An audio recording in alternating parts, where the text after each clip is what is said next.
masks on, and from what I can remember, they were wearing black trench coats, like raincoats, and long black leather boots. I believe there was probably about 4 of them at this stage. They came into the supermarket firing. Looking back, I think it's very strange, considering that we were key witnesses. There weren't that many people in the supermarket at that time. And that perhaps, however small, maybe there's some vital evidence that may help, that perhaps we could give. But you were never asked for? No, never. I've never heard from the Belgian police from that day. We did find it very, very odd that we've never ever been approached and asked to give evidence. From 1982 to 1985, Belgium would be hit in the province of Brabant by raids. These raids are still to this day a mystery. A group of men would steal guns, items, and other things along with money. They would burst into stores, like supermarkets, gas stations, and other places and start shooting and killing people. From these years of 1982 to 1985, they would claim 28 lives and possibly a 29th victim. This case has mysteries that are still unanswered. Today in this episode of Path of Questions, Arturo and Matt will dive deep into theories and give a final conclusion on what their motive was for these horrible crimes. I got a question for you, Matt. Yeah. What do you think about the statutes of limitation? You mean the criminal statutes? Do you think it's a dumb thing? Because not only does that mean if they stop investigation, but that means the killers get away. I haven't really looked in on it. I mean, if someone did something really bad, it doesn't work well. Yeah, because apparently for this case, the statutes of limitation runs out soon. Yeah. And these people killed 28 people. Yeah. Kids too.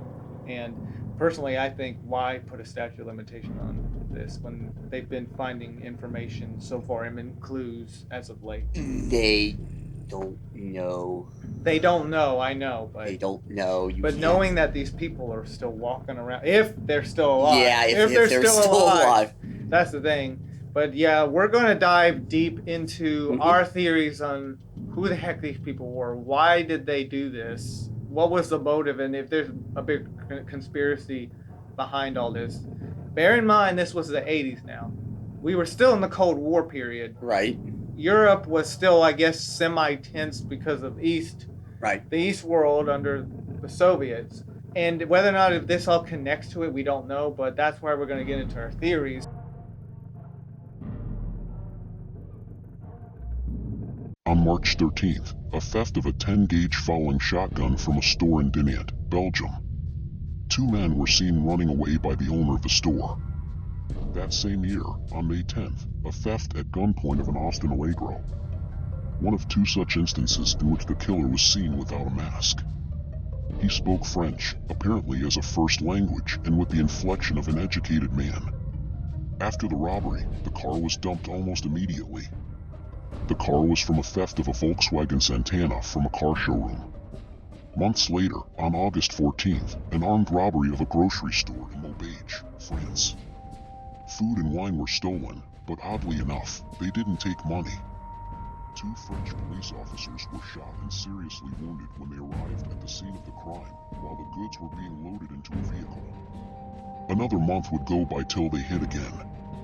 September 30th, an armed robbery of a weapons dealer in Wavre, Belgium. 15 firearms were stolen, including submachine guns. A policeman was killed at the scene as he was responding to the robbery. 2 other officers were shot and seriously wounded as the killers were escaping. A gunfight which left the 2 officers wounded. 2 months later, on December 23rd, an armed robbery of a restaurant in Beersel, Belgium. Coffee and wine were stolen. The caretaker was tortured and killed. This was the second time they didn't take money, but only items. Their activities did not stop. The The following year, 1983, January 9th, a robbery and murder of a taxi driver in Brussels, Belgium. The car was later found in Mons, Belgium. Another theft will occur that same month, January 28th, of a Peugeot at gunpoint. Days later, on February 11th, an armed robbery of a supermarket in Rixensart, Belgium. Less than $18,000 was stolen. Several people were wounded. No one was killed. Days after the armed robbery at the supermarket, on February 22nd, an Audi 100 with bullet holes from the February 11th incident was stolen from a commercial garage where it was being repaired, but quickly abandoned. 3 days later, another armed robbery of a supermarket in Ukla, Belgium. Less than $16,000, equivalent to $35,162 in 2020, was stolen. No one was killed. March 3rd. Several days after the last robbery, another armed robbery will occur, and this time murdered a staff member at a supermarket in Halle, Belgium. Less than $18,000 was stolen. A whole month would go by from March to April with no incident. But they will strike again on May 7th, armed robbery of a supermarket in Houdengouwes, Belgium. Less than $22,000 was stolen. No one was killed. Time would pass with no attacks until September 10th, an armed robbery and murder at a textile factory in Thames, Belgium. 7 bulletproof jackets were stolen. A worker was killed and his wife severely wounded. The firm had recently begun manufacturing the jackets for the police, which was not widely known. This point of view would be one of the theories about who the killers could be. Days would pass till they strike again. September 17th, a couple were murdered in the early hours after stopping their Mercedes at a 24-hour self-service gas station beside a store that the gang was burgling. Despite the alarm going off, the gang took the time to load 20 kilos of tea and coffee and 10 liters of cooking oil. 2 gendarmes responding to the alarm were shot as they arrived on the scene. One was killed, the other seriously wounded. The gang escaped in a Saab Turbo, the same one that was stolen on February 22nd, and the murdered couple's Mercedes. After shooting up a police car that began following them, the gang used a little-known minor road to get away in the Saab. After unsuccessful attempts to destroy the car by shooting the petrol tank, they left it near to the garage from which the Audi had been stolen. Investigators believe that the repeated propinquity may indicate that some members lived in the area. Potentially crucial evidence collected from the Saab disappeared, which leaves more questions. In the start of the next month, October 2nd, another armed robbery would occur. A restaurant in Ohain would be hit. This time, oddly, nothing was stolen, but the owner was killed. October 7th, the next armed robbery of a supermarket in Beersel, Belgium. Less than $35,000 was stolen. 1 customer was killed. Another month would go by again until they attacked a shop on December 1st in Anderlecht. They murdered a couple who owned the shop. About €3,000 of jewelry was stolen. The owner's wife was instantly killed without warning as the gang entered. The owner attempted to defend himself with a pistol, but was shot dead. The gang destroyed a surveillance camera recording before leaving. The stolen Volkswagen used had fake license plates copied from a legitimately owned Volkswagen of the same model that was linked to the garage where the Audi was taken, and where the new Volkswagen taken at gunpoint in 1982 was bought. The following year, 1984, was the only year that the killers didn't appear. No robberies, no shooting, nothing. Throughout that whole year, there were no attacks. Most people believed that maybe they were done or were caught and arrested. But even the people of Belgium could not have foreseen what the following year would have in store for them, which will be devastating. 1985. The whole year had no attacks until the fall of that year.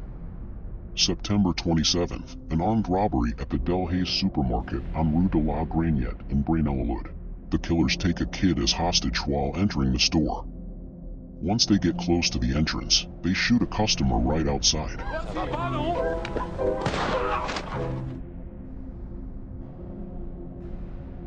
They go with the kid being held hostage. One of the killers goes into the back room and holds up a manager. The giant kills another customer in the store and soon demands money from one of the employees. After their robbery, heading back to their car, a family in a red van is parked outside. They see the suspects and one of them opens fire at them. The giant comes up close and opens fire inside the van. After that, they let the kid go and get in their car and sped off from the scene. Less than $6,000 was stolen. 3 people were killed and 2 wounded. Between 15 and 25 minutes later, there was another armed robbery of the Delhaize supermarket on Brussels Steenweg in Overijse. A 14-year-old kid is riding his bike when the killers come up and shoot him, and killing him. They enter the store and shoot more people. Less than $25,000 was stolen. 5 people were killed and 1 wounded. As a result of these robberies, security was increased at many stores in the region, including armed guards. 2 months later, on November 9th, around 7:30 p.m., an armed robbery at the Delhaize supermarket on the Parkland in Aalst. This market was outside the area the gang usually operated in. They arrived while an armed patrol that checked the supermarket was still present. A family of 4 encountered the perpetrators in the parking lot after they left the shop, and the mother, father, and daughter were killed apparently without motive. The surviving boy from the family ran back into the shop where he was singled out and shot at point-blank range. He was very badly wounded in the hip. Less than $25,000 was taken, and 8 people were killed with several others seriously injured. Gang members, wearing bizarre face paint and disguises, roared at and taunted customers. They also were reportedly laughing and smiling during the gratuitous shootings, which were done by the killer. The robbers did not leave the scene right away after returning to their parked getaway vehicle. The patrol vehicle from Belgium's Rijkswacht/Gendarmerie backed some distance away when shooting started. The municipal police arrived, although many of their cars had refused to start, but mainly remained at an exit of the parking lot that was well away from the gang. The getaway began with the giant walking alongside the getaway car. They took their time getting away as the giant continued to walk on the side, even though the police were there. A policeman fired his revolver at the gang's VW, which went through an unblocked exit and sped away. A group of people in a car are driving down a wooded area when someone waves to them to stop their car. They notice that their car is parked to the side and someone in black clothing is laying on the ground. They also notice another man as well. But the one driving decides to drive off as fast as possible. The killers soon throw their weapons and other stuff into a pond or lake. Afterwards, they burn the car and disappear. The police officer that opened fire at the killers believes he could have killed one of the members, and especially after eyewitness accounts of a body beside the car, it's quite possible that one of the members was killed. However, if that's the case, their body was never found, nor any traces of remains. After this raid, the Brabant Killers for some reason stopped their spree. It's like they faded away. To this day, investigators have been trying to track down who were responsible.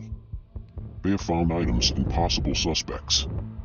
The guns that were thrown in the lake were found in 2017.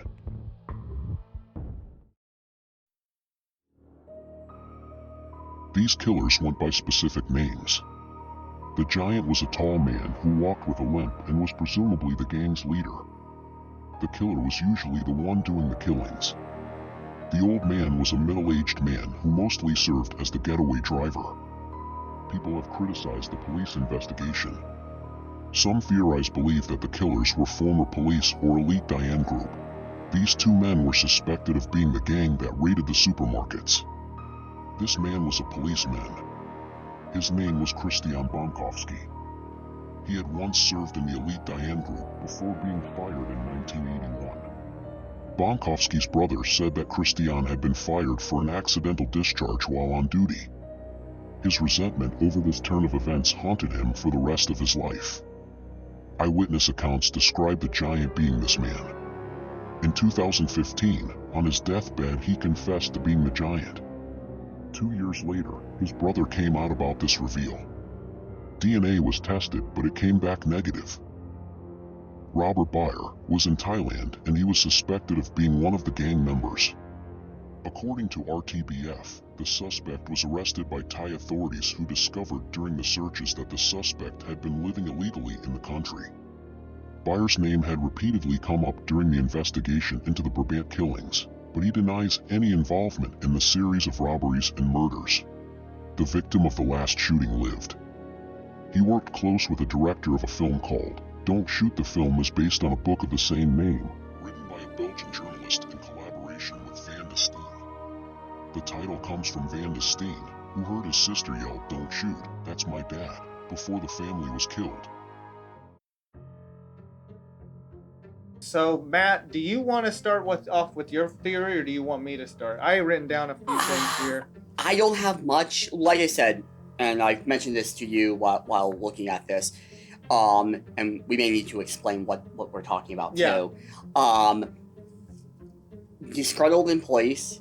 Well, that's one of your theories. Yes, yes. Whether or not these were people that worked with, but the only issue with that theory is they targeted different stores that gang of disgruntled employees of different stores. Because they robbed gun stores, they robbed a restaurant, they robbed, of course, supermarkets, which those were their biggest places, and even did I say gas station? I think I did. Yeah, so I don't know. It doesn't add up to them, like they randomly targeted, but not just that, they also killed some taxi drivers. And apparently there's a theory with that because they were part of a political group, which is another thing that goes back to the political theory. Or they were disgruntled with the taxi company. But what did they have to do with all these stores they were hitting? One of the employees that was part of the gang was disgruntled and worked for the taxi company. Maybe it was a gang of disgruntled employees of a bunch of Belgian... That theory is like way at the bottom because I didn't know. Yeah. But do you have another theory?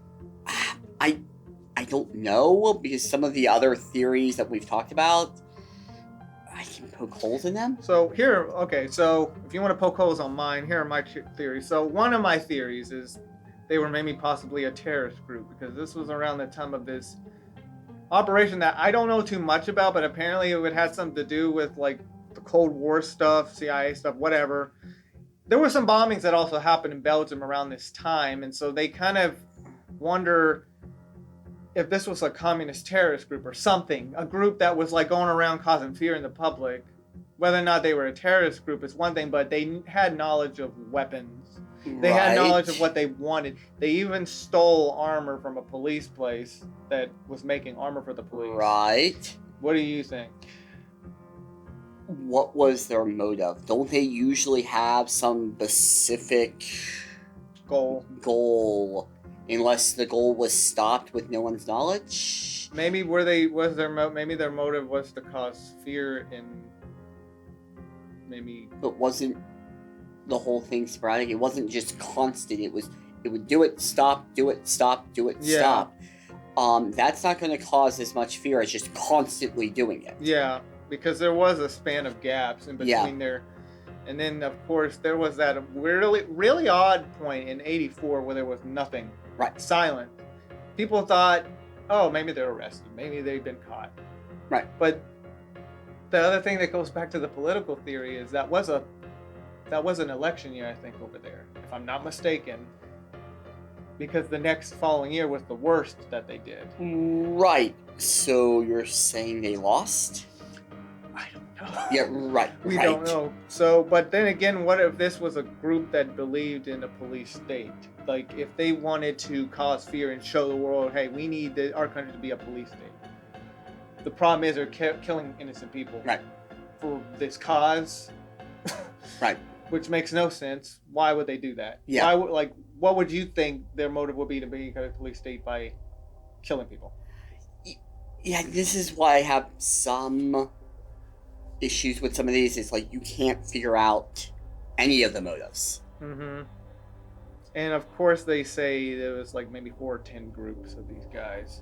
Most of the time it was like 2, and then at points it was like 3 or 4 at best. Because the killers, so there was the giant, who they say was the leader. He would carry a hostage sometimes, but he was the leader. They called him the giant. Then there was the killer, who mostly did the shooting. And then there was the old man, who was the getaway driver. That's like 3 suspects. But then they say there was a 4th victim. They also mentioned the guy that was from like South Africa. I remember in one of the reports they mentioned that. There was one guy that was like that, and they said that Yeah, with some of yeah. them, they didn't all match up. Yeah, no. And then some of them would wear like those masks, those robbery masks, and then The some ski would mask. and some would also put weird like face paint on as disguises, which is also weird. Yeah. So here's my other theory. Maybe they were a gang group, a gangster group.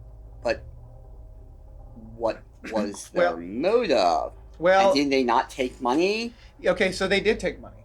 But the weird part is, one of the people they killed at a place, they just stole wine and coffee. Right. No money, made no sense. And then of course they stole a gun in their earlier spree. Mm-hmm. And also And the cars. armor. Yeah, and the cars. And the cars that they would then light on fire. So they wouldn't be tracked. Now you could say maybe they were gangsters that maybe had a political view of things, but still, one of those videos was saying, like in that last massacre that they carried out, usually gangsters are just robbers. They wouldn't usually kill people unless you were standing up. Right. For some reason, that last massacre, it looked like they came there just to kill people, because they killed the 3 family members in the parking lot for no motive, no reason whatsoever. They just shot him. Yep. And they went after the kid that ran back into the store, and they shot him while they were killing everybody else. Gangsters don't, like, I know gangsters will probably commit bad crimes, like, but when you're robbing a place and everybody's like down on the floor, why? Yeah. So that's why there's this thing, like, they were there intentionally to kill. They took some money. Not as much as like today's standards, but still, I wouldn't say it's a lot. Yeah. So that's another thing. If they were really a gangster group, yeah. Or were they? My other theory is if they were neo-Nazis. What do you think? It goes back, like, what evidence do we really have besides some possibility? Like, there were no calling cards. They never yelled a group's name. Yeah. They would burn the cars, right? And if they were, like, you would think they would leave some markings if they were trying to do that. That's the thing.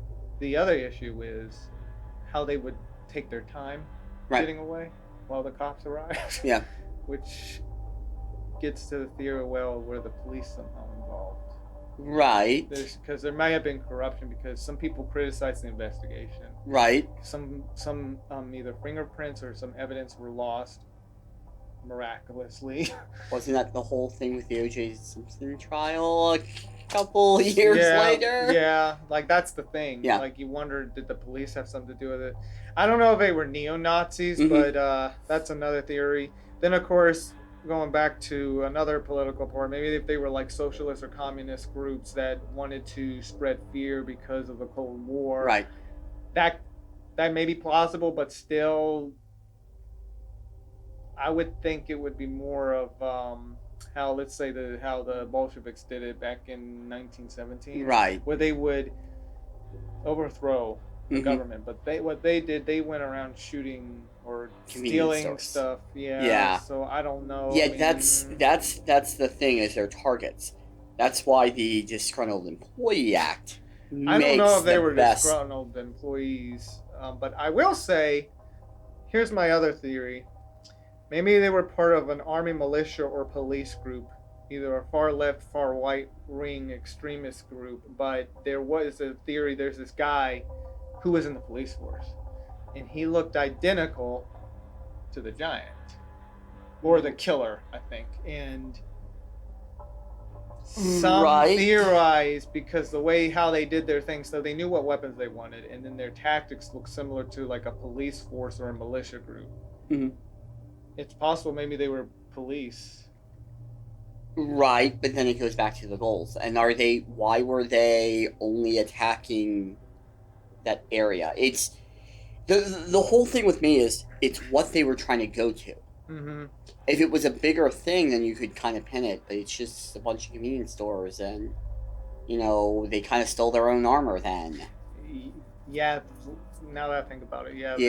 And also guns, but the only place they robbed, which was their last killing spree, that was like out of their province, which was kind of odd. They went all the way to this area and committed their last killing. Wasn't one of the first ones in France? That would be completely out of their jurisdiction? Well, that was, I think, maybe the third or second raid. Yeah, right. Yeah, they went all the way near that border in France. Yeah. Now, the people did say they spoke French. Now, Belgium, here was another issue that probably why they got away. Belgium, they speak two languages, since Belgium's close to France, but also it's kind of close to the Netherlands. So they speak French and Dutch. There are points where they're traveling to another place to rob another store. You have communication coming from the police department over here that speaks French, while you have another speaking Dutch. And the communication's getting all mixed up. Yeah. So that's probably another reason why they got away with those other robberies, because of that. Yeah. Trying to think, because these are all what I wrote down. But Right. The problem is there's not a lot to go on, because Right. personally, if I want to conclude what they were, they might have been a mixture of a group that maybe believed in causing fear in society, maybe as a political gain, but they were maybe gangsters at the same time. It's the motive. That's the thing with me. Well, there is no motive. There is no motive. Maybe they were just typical robbers, but they were just violent. Maybe, or it was a bunch of people that did it separately that just copied each other. Copycats. Yeah. One guy did it, Yeah. then someone else got, and then you have the group of guys doing it for a while. Then the last one, and it just disappeared. Yep. Because I know the last one, they said a cop shot through the window. He thought he killed the guy. And then, of course, I was mentioning to you earlier that there was like these two couples that were driving across a wooded area, and they see this car parked, three guys in trench coats. One of them is waving them down. They see a body on the floor. And they sped off, which, lucky for them, because you never know, they would have probably killed them. But that was the last sighting, and then, of course, the car was dumped. The body, however, was never found. Right. Whether or not maybe they burned the body, but I always thought bodies still remain, like the bones still remained. So I would assume they would have found the bones. You'd have to get really hot for anything for the bones. That's the thing. I don't know if you can you cause something to get really, like, I know blue flames can really be extremely hot. Right. But I don't think you can cause that unless it's a machine or something, like a furnace. Like, I don't know how they could have hidden the body in a good place if supposedly he was killed. I don't know. Yeah. That's what's weird. They have lately found, these past few years, they have found some weapons in the lake that was dumped. They found a vehicle. They're still finding stuff from it. Yeah. It's possible the old man's dead. Yeah. Because he was probably in his 50s or so at the time. But these guys, the rest of them, are probably in their 70s now if they're still alive. Do you have any other theories? There's not, like I said, there's not a lot to go on. And it's hard because we don't have any suspects or anything like that. So I know there's this theory, like with the cop guy in his deathbed. He said he was the giant, and they did do DNA tests, and it came out negative. Right. But why would you? But the thing is, if you're on your deathbed, why would you joke? Usually, you want to get something off your shoulder when you die. But that's also a way where son, grandson, writes a book, family gets money, family may get some, movie deal. It may have just been to... But it took maybe a year for them to actually say something about it. Right. He died, and it took a year for them to actually come and tell him, hey, he said this. But he may not have said it. The son may have just said he said it to get the movie deal. The person that can deny it's gone. You see what I'm saying? But they were kind of shocked that it came out negative, though, because they were willing to do a DNA test. Right, but still. I did want to show there was a picture floating around in 2020, sent to them anonymously. I'll show you. Is this? Oh yeah. Like this was taken in '82. Yeah. They do believe this was a gun that was maybe used during the spree. Yeah, but And he looked like he could be one of them. They don't know if he's a suspect yet. So it's still up in the air. Oh, yeah. I find this case weird. Yeah. One of Belgium's most unsolved cases in their history. Probably one of the oddest ones we've talked about because there's really no. And it's real. This time, it's actually real. It is real. We're not dealing with like a fake magic monster that doesn't actually exist. Maybe they were demons. No. Maybe the demons possessed them. No. And the angels were trying to fight back. No. But the demons were like, no. I mean, no, because someone would have come up and then said, hey, I did this at some point if it was that. I mean, the guy that confessed in his deathbed. It's gonna be unsolved. Isn't that like the DB Cooper stuff where people say they're DB Cooper all the time? Yeah. Yeah. But I mean, if you see pictures of him, he looks like the giant, or not the giant, the killer. I've seen many DB Cooper documentaries where people are like, "Oh yeah, he looked just like DB Cooper." He did. There was a moment where he saw a wanted poster, and he got mad because they were like saying, "Oh, he looks like that guy." Yeah, right. And he got mad. So I don't know. Yeah. It's a mystery. Oh yeah. Yeah, there's a lot of plot holes in this one. Yeah, there's a lot of issues. I could just say, as my verdict, I could say they were just crazy lunatic robbers that wanted to get the... Because, there are crazy people out there that just want to kill people for fun. Right, but if it was that, wouldn't they just have continued? You would think, and then why that whole hiatus in 84? Yeah. Who knows? Oh, yeah. Yeah, this path of questions is probably going to be left unanswered because...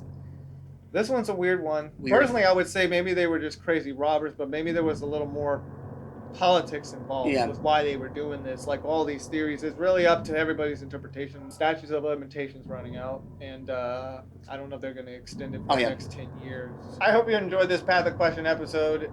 It sucks that we don't know much answers to this one, but is there a specific other unsolved or so case that probably doesn't get a lot of spotlight because this is kind of one of them. It's mostly Belgium's thing.